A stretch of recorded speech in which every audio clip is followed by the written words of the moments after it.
오늘도 하나님의 말씀의 자리에 서신 우리 미랄교회 모든 성도님들 사랑하고 축복합니다.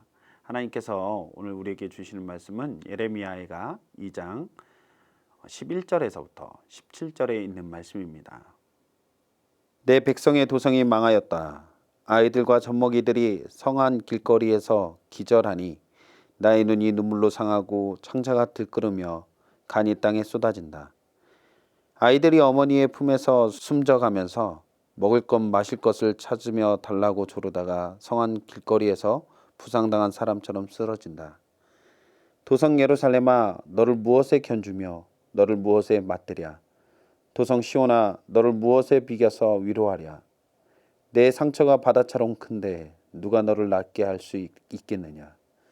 예언자들은 내게 보여준다고 하면서 거짓되고 헛된 환상을 보고 내 죄를 분명히 밝혀주지 않아서 너를 사로잡혀 가게 하였으며 거짓되고 허황된 예언만을 내게 하였다.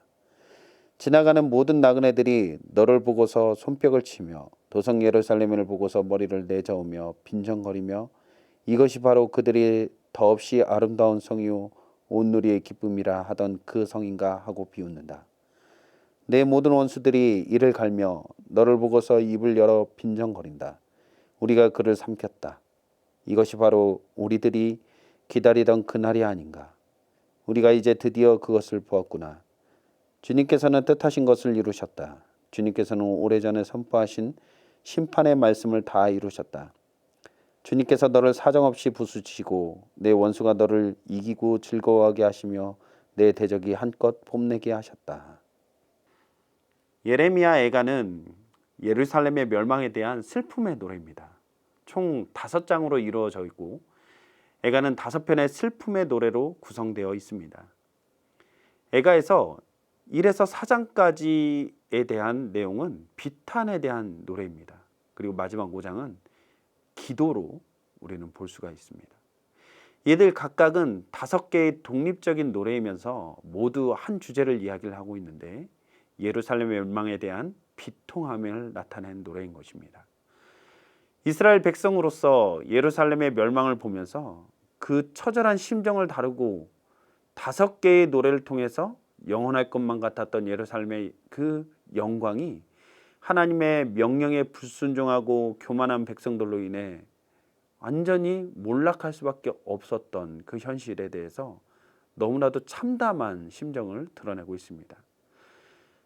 오늘을 살아가고 있는 우리도 우리가 누리는 모든 것이 당연한 것이 아니라 하나님께서 우리에게 주신 은혜다라는 사실을 믿으며 우리의 삶 또한 이 말씀을 통해 점검해 보는 귀하고 복된 시간 되기를 간절히 소망합니다.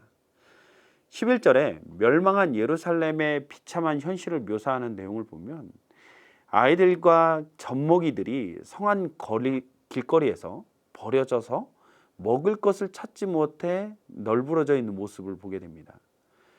그 모습을 보면서 예레미야는 내 눈물로 인해 눈이 상하고 창자가 썩어 흔들리고 간이 바닥에 흘러내릴 정도의 고통을 애절하게 표현하고 있습니다.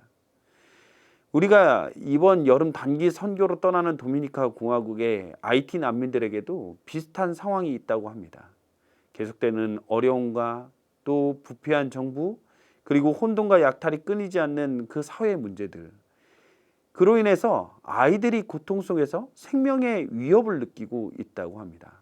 저도 어린 아이를 키우고 있고 또 조금 있으면 새로운 아이를 갖게 되는데 어제도 한국에 있는 아내와 영상통화를 하다가 아들이 벌레에 물려 다리가 살짝 부은 것 같다라는 소리에 마음이 너무 아프고 속상한, 그리고 너무나도 많은 걱정을 하게 되었는데 아이들이 먹지 못하고 보호를 제대로 받지 못하여서 길거리에 죽어가는 모습을 보며 과연 어른으로서 그리고 선지자로서의 에레미야의 그 마음이 어떻게 될지 어떻을지 한번 생각해 보게 되었습니다. 창자가 끊어진 것과 같은 고통이 어떤 느낌일지 예전에 저희 가정에도 너무나도 큰 슬픔을 당했을 때가 있는데 정말 비명조차 지를 수 없을 정도의 고통스러운 시간이 아마도 이런 고통이 아니었을까 한번 회상을 해보게 되었습니다. 너무나도 고통스러운 모습으로 이 애절하게 또 처참한 광경들을 예레미야는 보고 있습니다. 아이들이 엄마의 품속에서 죽어가며 먹을 것, 마실 것을 찾지만 아이의 요구를 들어줄 수 없고 자기 자신마저도 생사의 기로에 있는 그 어머니의 비참한 마음은 말로 설명할 수 없는 너무나도 고통스러운 마음일 것입니다. 이보다 더 심한 고통이 도대체 어디에 있을까요? 예루살렘의 멸망의 이러한 모습은 그 어떤 나라의 멸망과 비교조차 할 수 없을 정도로 치명적인 결과예요. 하나님께서 이성 예루살렘을 회복시켜 주시지 않는다면 결코 이 고통에서 벗어날 수 없는 것이었습니다. 그렇다면 왜 예루살렘은 이러한 고통 가운데 처할 수밖에 없었던 것일까요? 그것은 거짓 예언자들의 달콤한 거짓 예언에 귀를 기울였고 하나님께 돌아가야 할 하나님의 백성으로서의 본분을 잊고 하나님의 뜻대로 살아가지 않았기 때문에 초래한 결과였습니다. 이스라엘 백성들은 하나님께서 택하신 민족으로서 하나님의 뜻에 합당하게 살아가야 했습니다. 이스라엘의 과거 창세기에서부터 시작한 그 역사는 하나님께서 온 우주 만물을 창조하시고 하나님께서 자기 자신을 택하시고 주권적 섭리를 통해서 하나님의 백성 삼아 주셔서 이끌고 계심을 인정하며 나아가야 했습니다. 과거의 조상들이 그랬고 하나님께서도 끊임없이 예언자들을 통해서 말씀해 주시고 계셨기 때문에 그들은 하나님의 명령, 하나님의 말씀에 따라 살아가야 했습니다. 그러나 그들은 하나님의 말씀과는 전혀 상관없이 살아갔고 세상의 향락과 탐욕, 거짓된 종교심으로 종교적 형식과 절차는 잘 지키는 것 같았으나 마음은 없고 정말 껍데기뿐인 신앙으로 살아가는 모습을 보였습니다.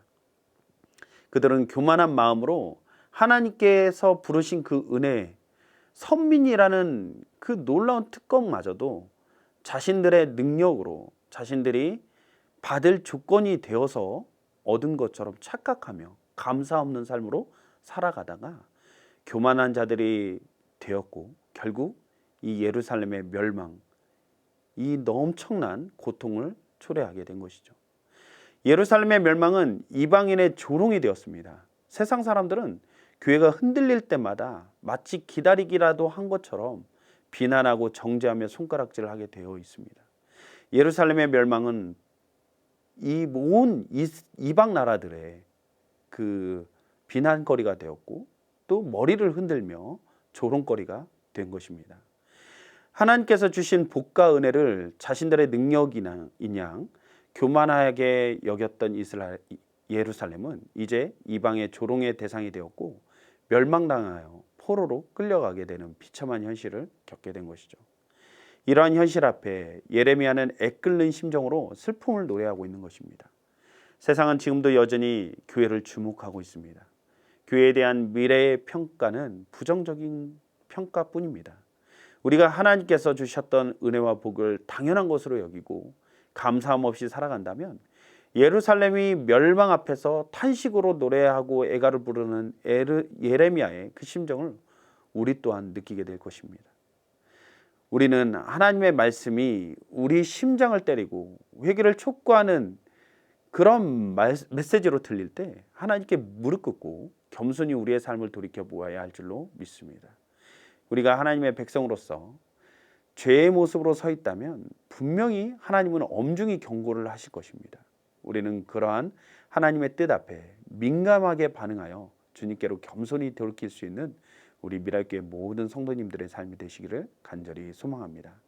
심판 이후에는 엄청난 고통과 후회가 남습니다. 모든 것이 무너진 후에 하나님을 찾기보다 하나님께서 주시는 사인에 민감하게 반응하여서 주님 앞으로 나아가는 우리 모두가 되기를 간절히 소망합니다. 기도하시겠습니다. 사랑의 하나님, 너무나도 감사합니다. 하나님께 거저받은 은혜와 그 복을 우리가 망각하고 살아가고 또한 하나님 당연한 것으로 여기며 살아갈 때가 있습니다. 하나님의 뜻에 따라 믿음으로 서야 할 우리가 가끔은 세상의 향락과 탐욕에 못 잊어 하나님의 뜻을 저버리고 살아갈 때가 있습니다. 하나님께서 그런 상황 가운데 우리에게 돌이키라 말씀하십니다.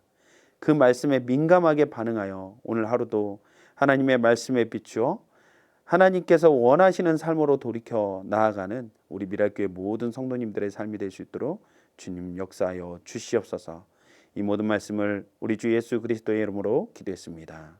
아멘.